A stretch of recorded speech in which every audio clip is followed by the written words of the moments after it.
Now, what will the new APC government of Bola Ahmed Tinubu need to do to properly start the process of improving Nigeria's economic climate? Well, according to experts, it'll need to noticeably lower the unemployment rate, which stands at more than 40% for young people, and in turn reduce the staggeringly high levels of disenchantment among the youth.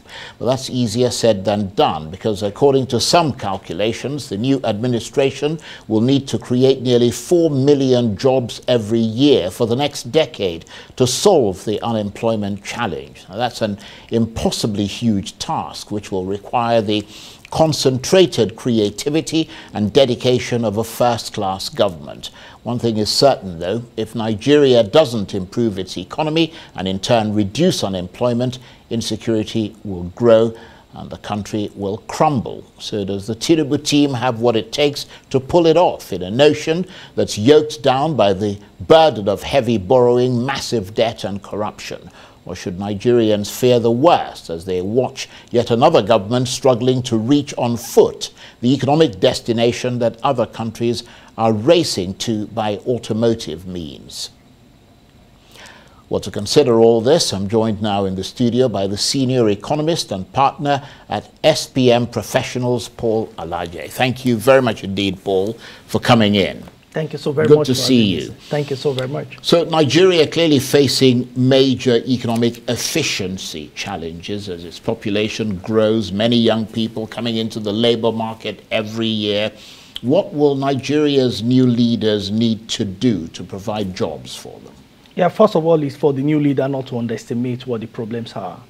If you don't understand and have a full grasp of what the issues are, it will be very easy for such government to say, don't worry, we are going to solve it. I take you back to 2015 when President Buhari came to office. We provided similar advice to President Buhari's handlers that the government, they are proposing quick fixes. 8 years down the line, nothing has been fixed. Rather, unemployment was 9%, unemployment is over 40%. Inflation was 9.6%, inflation is now 22%. Poverty rate was lower, now poverty rate is increasing. And when you look at debt profile, 12 trillion is projected to grow to 77 trillion. National Bureau of Statistics, I've just mentioned over 40 trillion. That is because ways and means have not yet been added because of the National Assembly resistance to admitting or agreeing with the DMO that should be added. Now, when you put all of this together, you know that the next president or the next leader of Nigeria must understand that we have issues in our hands. So there are so many ways to start, but we must understand our positioning in the world. Nigeria is the largest population in Africa.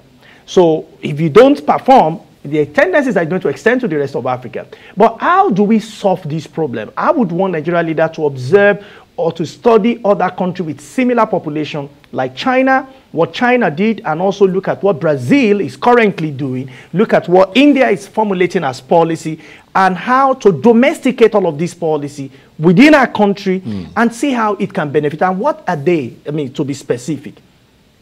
Because of our size and our number in our continent, we need factories. President Buhari, in his own understanding, and some other president felt, what we should be doing is to farm. What they did not check is our population composition. You said unemployment is 40%. Many people will think 40% of the entire population. That is not correct. It is 40% of the labor force. What is labor force? Labor force is less than 70 million. Nigerian population is 260 million. Remove, let's be charitable and say 210 million. Remove 70 million from 210 million. You have 140 million people who are not doing anything. They are not even qualified. Even if they want to work, they are not qualified to work. Out of the 70 million, you have 40% of the number that are unemployed. If you had the 40% of 70 million, over 25 million, add that to 170 million, you have huge number of people. That's putting 5 countries together in Africa doing nothing. So what do? Energy. You are in this studio today because you have energy. Somebody is watching us across the world because they have energy. They are checking us on their phone. They are checking us on their television. Energy. And what does energy represent in economic, macroeconomic concept? Power supply. there is no government that can develop without having relative power supply. So President Tinubu, Senator Tinubu, and his presidency must be considering how do we significantly improve availability of power, whether it's going to partner with state government, whether it's going to partner with private sector is important. Another thing he needs to look at very urgently is how do we support small businesses? We have a number of them in Nigeria.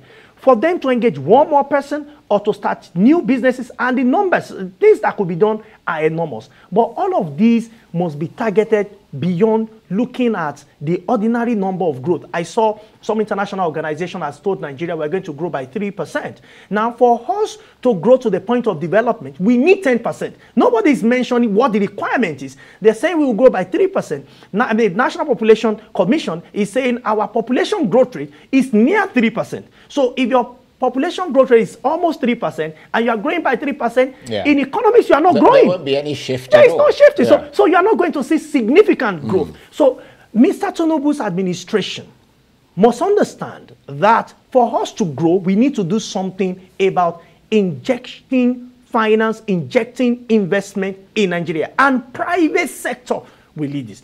But there is no strong private sector if you have weak public sector. Right. So obviously Nigeria needs to rebalance its economy to produce more, possibly export more than it consumes. Yes. How would you advise Mr. Tinubu to go about achieving that in a country, as you yourself said, that doesn't have many factories, where manufacturing has pretty much ground to a halt? We have to start from somewhere. We have to start by providing energy. We have to start by reorientation. We have to start by, supporting specific, those factories that are available. And I give you an example. I like to bring this down. I wrote an article in 2016, and I mentioned how Nigeria deliberately export 2 million jobs. But look at our unemployment figure. This is the job we export because of one-line consumption, school uniform.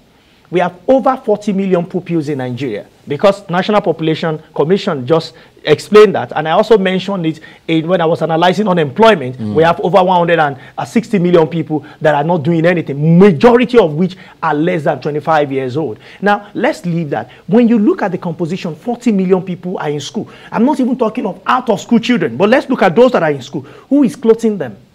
Where are they getting the fabrics from? I'm not talking of tailor. Tailor can be anti-part somewhere in one corner in Kano or in one corner in Lagos or Calabar or Sokoto. No, that's not the person I'm referring to. I'm saying these 40 million people, who we clothe them? Which factory? Kaduna is now known for banditry in 1958. It was textile. Kaduna was known for that. How do we change the narrative? Have a man of energy that will not promote conflict among the people, but promote production. You see, when people are producing, people will have less energy to eat. So your sense is that what has got in the way of Nigeria's economic development has been the inability to have a sustainable plan, basically, going into the future, in addition, of course, to the crippling effects of things like corruption and so on. Yes, corruption is very significant in the country. Remember that we have had different development plans. Much recently, we have President Buhari administration came with economic recovery and growth plan. And because we're in a recession in 2016, if you look at all the parameters of that projection plan, more than 70%, when you grade it based on what the government says will be the yardstick, we failed. So because you cannot just do it on paper, we need a president that will roll the sleeve, or the workers, the handlers of president that will be on the field to ensure that things are done. We need a country where we will prioritize our need beyond our tribes, beyond where we come from, beyond who we know. We know these are real challenges for us as a people, and we are willing to die for it. If you don't die for it, the economy is killing our people, insurgency is killing our people, insecurity is killing our people. We must become unbiased in solving our problem. And to do this, honestly, because of our position, China is not known for Chinese farm. It's known for Chinese factory. Germany, the largest population in western part of Europe, is known for German machines, not German farms. America is known for technology, manufacturing, and production. That's the largest country in North America. If you go to Brazil, Brazil is the largest country in South America, and it's also going the same line. What is wrong with us? All the time someone tells us, don't worry, just go to farm. You go to farm, you cannot process, you want to export raw goods, outside Nigeria, you cannot process, you can't even package them. So we now say the same good, you go to Benue State, the food basket of the nation. Over 60% of our food are rotten, they are damaged. Simply because, yes, he said go to farm, some people are going to farm. In fact, there was a time the Benue State governor declared one of the days of work for people to go to farm. But how do you convert output of farm to value? It's a big challenge. The kind of education we are giving, I don't say university education is important, but for our kind of population, technical education, Mr. Tinubu's administration must change the emphasis from university, polytechnic, becoming doctor, PhD. All of those are fine. Right. But what percentage of our population will do what you are doing? Because with your presence in Nigeria, you can capture a lot of people. So you advocate vocational training. Right. Very important. And we should look at that in light of the kind of factory we want to create. So the next person coming must build foundation. I am not saying Nigeria will change overnight, but the foundation must be provided. Because if the foundation is destroyed, there is nothing we can do. But in terms of starting from where the outgoing government stopped, are there economic things that the Buhari government has achieved that the Tinubu administration can run with, which would potentially have a transformative impact on Nigeria's economy that they can build upon? So I will say what government has achieved, and I say what I think government should have achieved. Right. And I will also mention what President Tinubu administration can capitalize on. The rail system. Well, as briefly as you can. The rail system. Just got a few minutes. The rail system. Right.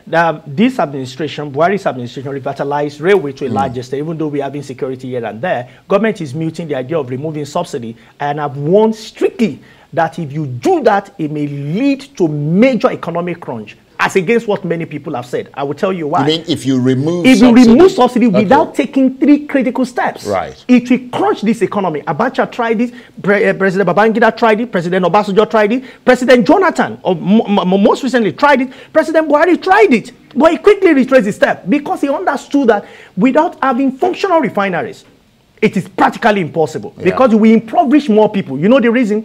Each time we devalue Naira, Central Bank would announce devaluation of Naira. What it will mean is that people are buying PMS for 500, they will not buy for 800. It's not all the time you increase salary by 40%. What happened to private sector? Are there any more money to increase by 40%? You need to think through it carefully. It is sweet to say, when President Jonathan administration announced removal of subsidy, many people were jubilating. 2 weeks down the line, they joined the protest because they now understood that how will I earn more income to make provision for this income? Fortunately, it was too late for that government to come back to office to retrace the step. And eventually, before he left office, he actually reduced. So, but what should this government do? Before you remove subsidy, let at least 4 refineries, the private refinery we have so much spoken about, and 3 other refineries out of 4 must be functional so that we don't keep the destiny of a nation in the board of directors of one company. Need to put off. Yes, but what should they do regarding rail system? We have 2 kinds of rail lines now. We have the standard gauge, we have the narrow gauge. The narrow gauge are the old ones. Connect them to the rural area. They extend to different parts of Nigeria. All you need to do is to connect them to major farming hubs so that they can bring out, the farm output to the urban center. The price crunch, it will not affect food inflation because food inflation is the major driver. Lastly, provide mass transit. So, Buhari administration have reignited or re-energized rail system for President Tinubu's administration. Also, continue on the highway. We've seen Lagos-Ibadan Expressway, Kaduna, Abuja, to Kano. The work is still ongoing. How do you speed and work on that? What this administration did not do much of is innovation around young people. Young people connote the largest population, both voting population and the general population of Nigeria. I have not seen energy to promote technology, to promote innovation. Most of these young people, that is where they play. And we must understand that it's not until you carry hose and cutlass. At the end of the day, if you can build an app that worth 5 million naira and you farm for 24 years and your output is only 1 million naira, the truth is that the man with the app is always richer. So we must understand it's not until you bring crop, maize, or whatever name you call it. If you don't farm, someone else you have. What is important is, do you have enough resources to exchange for the commodity you are buying? In 30 seconds, are you you impressed with the energy and pace at which Mr. Tinubu wants to transform the economy, or is that not immediately detectable? Well, we cannot detect it now. I've seen the documents released by Mr. Tinubu, but don't worry, in the coming period, we'll look at it, we'll provide advice for the authorities, just as we did all through President Buhari's administration. Whether government will take it or not is another thing entirely. But what we should do is to give time, and also I must add that debt issue is a serious issue. Yes. Each time central bank devalues, we lose at least 1 trillion. February 2022, Central Bank announced devaluation of Naira. When you go to National Bureau of the Debt Management Office, after 2 months after that devaluation happened, 1 trillion Naira added to Nigeria debt profile. You know the truth? You and I, we pay that money. From corporate income tax, from personal income tax, we just have to pay. So what must we do to ensure that we don't impoverish our people? Not by trying to pay back loan, but by servicing this loan. This is what President Tinubu must do to make Nigeria a great country. Very, very interesting. Come back and talk to us again. You're always welcome here. Paul Alaje is the senior economist and partner at SBM Professionals. Thank you very much.